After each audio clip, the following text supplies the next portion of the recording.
২৪-এর চেতনা সমুন্নত রাখতে যে কোনো ত্যাগ স্বীকার করতে প্রস্তুত ১১ দল। রাজধানীতে খেলাফত মজলিসের ইফতারে এমন হুঁশিয়ারি দিয়েছেন জামায়াত আমির ডাক্তার শফিকুর রহমান। আর এনসিপি নেতা সার্জিস আলমের অভিযোগ, গণ অভ্যুত্থানে হাজারের বেশি মানুষের মৃত্যুকে ক্ষমতায় যাওয়ার সিঁড়ি হিসেবে ব্যবহার করেছে বিএনপি।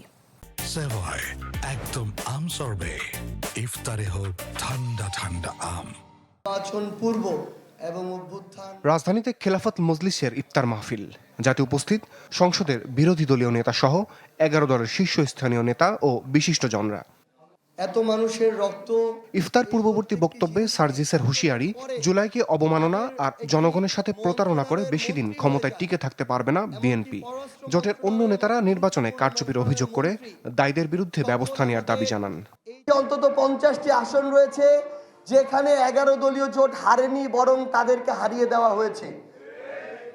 আমরা যদি আমাদের জায়গা থেকে ঐক্যবদ্ধ থাকি এবং বিএনপি যদি তাদের জায়গা থেকে জনগণের সাথে প্রত্যেকটা ধাপে প্রতারণা করে, আমরা স্পষ্ট করে বলতে পারি জনগণের সাথে প্রতারণা করে আগামী 5 বছর বিএনপি ক্ষমতায় টিকে থাকতে পারবে না। জাতীয় সংসদে 2/3 সাংসদের জোরে ওনারা জুলাই সনদকে পাশ কেটে যাওয়ার অপচেষ্টা করতেছেন।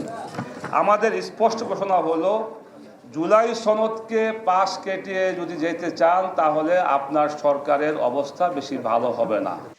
মাহফিলে প্রধান অতিথির বক্তব্যে বিরোধী দলীয় নেতার হুঁশিয়ারি, জুলাইয়ের চেতনা সমুন্নত রাখতে যে কোনো ত্যাগ স্বীকারে প্রস্তুত তারা।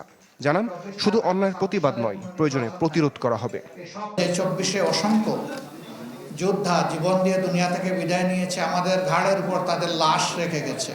আমরা সেই লাশের অবমাননা করব না, করতে দিব না কাউকে। আমরা পরিষ্কার বলে দিচ্ছি, কোনো অন্যায় করে কেউ পার পাবে না, আর আমরা চোখ বন্ধ করে থাকবো। এই বাংলাদেশে এটা আর হবে না ইনশাআল্লাহ। আমাদের পরিষ্কার নীতি হবে তাওয়ানু আলাল বিররি ওয়াত তাকওয়া ওয়ালা তাওয়ানু আলাল ইসমি ওয়াল উদওয়ান। ভালো কাজে সর্বাত্মক সহযোগিতা, মন্দ কাজে শুধু প্রতিবাদ নয়, প্রয়োজনে প্রতিরোধ। এর আগে ছাত্র শিবির এবং বাংলাদেশ লেবার পার্টির ইফতার মাহফিলে যোগ দেন জামাত আমির। এ সময় ব্যক্তি জীবনে রমজানের শিক্ষা ও আদর্শ মেনে চলার আহ্বান জানান তিনি। আমরা যেন আল্লাহর কোনো একটা নিয়ামতেরও নাশুকরি না করি, এই ভয়টা যেন আমাদের অন্তরে থাকে। রমিজ হুসাইন, চ্যানেল 24, ঢাকা।